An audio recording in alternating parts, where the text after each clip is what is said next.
Greetings, grade 12. This is the fourth session of the chapter Organisms and Population. We have seen different aspects of organism and how the environment is affecting it. What are the different evolutions and adaptations that is seen in the organism? Now we are going to start the second half of the chapter, that is population. Now on your screen you can see the definition of population. This time I have made sure that I have written a lot of notes on the slides because this chapter is more of the theory based. Okay, there are a few things like graphs and all which is important from your exam point of view, so that I'll be discussing in detail. Fine. So population is defined as a group of individuals of the same species that live in a particular geographical area at a particular time and functioning as a unit. Now, in a particular geographical area and at a particular time, these two are very important keywords that goes there. Okay. And a population has certain attributions like an individual organism does not have. For example, individual may have birth and death, yeah, but a population, it doesn't have birth and death. We say it as birth rates and death rates. Yes, so population attributes will be little different from the organism's attributes. So on your screen you can see these are the different things that we are going to talk with respect to population. We talk about death rate, we talk about birth rate, we talk about population density of a place, we talk about age pyramid. Now what is age pyramid? This is very important from your exam point of view. Then sex ratio. In a population we say ki, what's the sex ratio, yeah, boy and girl or gender, male and female. So all these things will be taken in accordance with the population, not with an organism. Okay, so now moving ahead, on your screen you can see birth rate very clearly. I have kept two screen, one for birth rate and one for death rate, so it becomes very clear to you people. Now birth rate is it refers to per capita birth, per capita birth. An example that I have given you here, in a pond there are 20 lotus flower last year, and through reproduction 8 new plants are added, है ना? So current population is 28. So birth rate is what? 8 by 20, the new one. Okay, so per capita, what is the birth that happened? So that is how you calculate the birth rate. Talking about death rate again, it refers as per capita death. So again you have one example. Just look at the example. Say 4 individuals in a laboratory population of 40 fruit flies die during a week. I have not taken the example of human because then it becomes a very big figure. So say in a week in a laboratory 4 individuals of say fruit fly die. So hence the death rate here becomes 4 by 40. What's the total population? That is the 40. And how many are dying? 4. So 0.1 individual per week. So every week this particular phenomena or this particular activity is happening. Incident is happening. Fine. So this is how you calculate the death rate or the birth rate. Talking about the next one, that is sex ratio. So again you talk about the ratios of male and female. So like we say that nowadays the sex ratio of male is more when compared to female. Yes, so I think it's very much clear, and on your screen I have given again one example. Now this is an important aspect from your board point of view. Okay, this is a very important aspect from your board point of view. You have something called as age pyramid. Now what is it?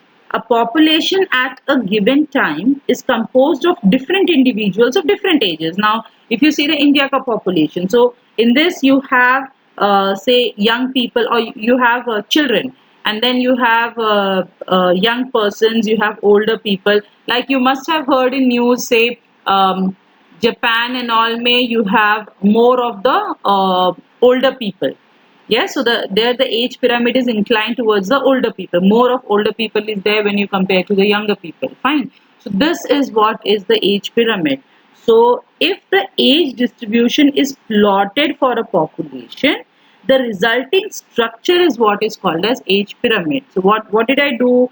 I have plotted this age distribution um, for a population, and I got age pyramid. Like you can see three different age pyramids on your screen. One is expanding, one is stable, and one is declining. Now, this diagram comes in the board examination. You people have to draw this pyramid in your classwork as well. It's very clearly given in your textbook.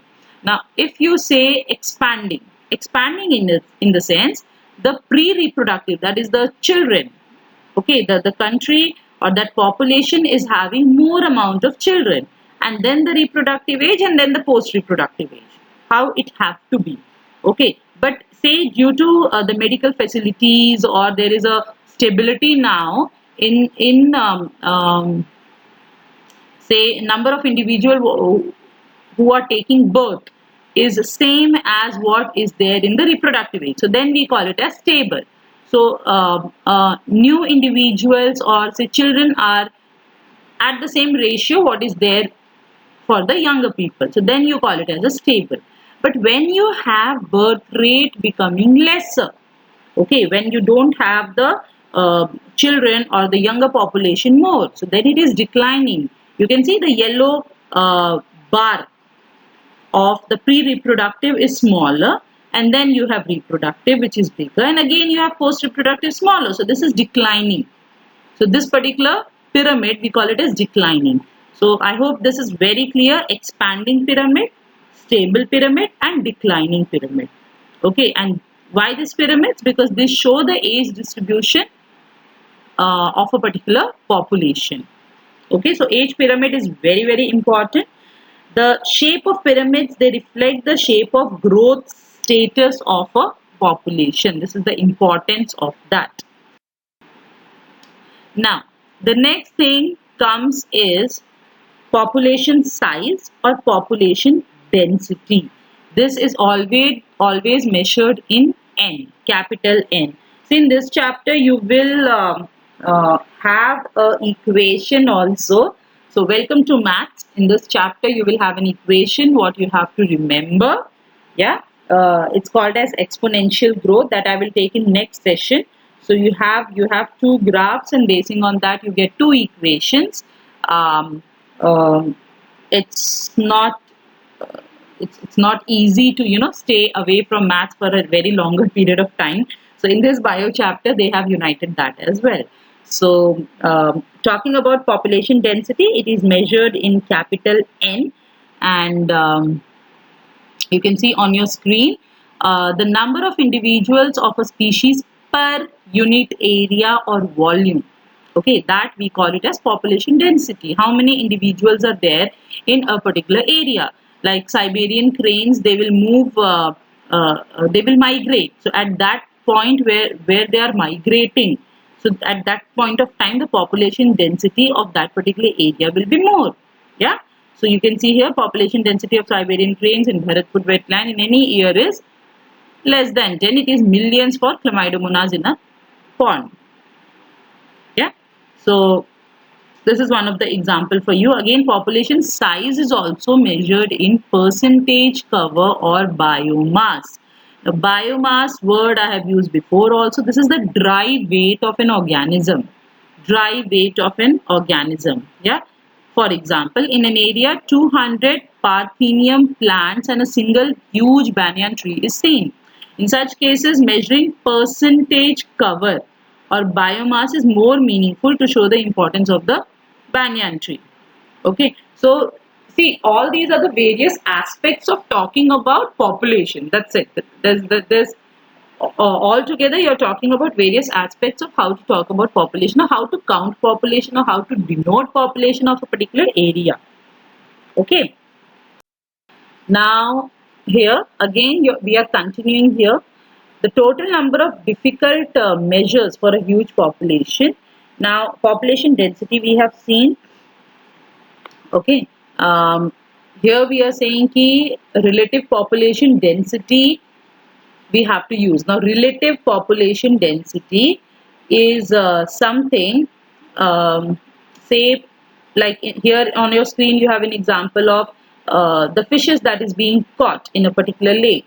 So in one lake you are getting more fishes, in the other you are not getting that amount, that number of fishes. So what do you say? You say that population density of this particular lake is better when compared to there, whereas you cannot talk about all the fishes of the lake. Have you counted all the fishes of the lake? No. In either of the case, none of the lakes you have counted the complete density, the population complete density. We have not counted.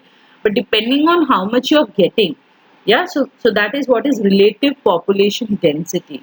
In some cases, indirect estimation of population sizes is performed, like tiger census in national park and tiger reserves is based on pug marked and fecal pallets. So you literally don't go and you don't catch the tigers in national park or say sanctuaries or biosphere, because that's not possible. But then you the pug marks, that is the footprints and the fecal matter. So that gives a if you have happened to control the particular tiger, or if you have taken at that time they have been tagged, so that is one way. But again, it is not possible to tag all the tigers in the forest at that time, depending on the pug marks or the fecal matter. So all these things again will give you an idea about the population density. So again, various aspects how to go about it.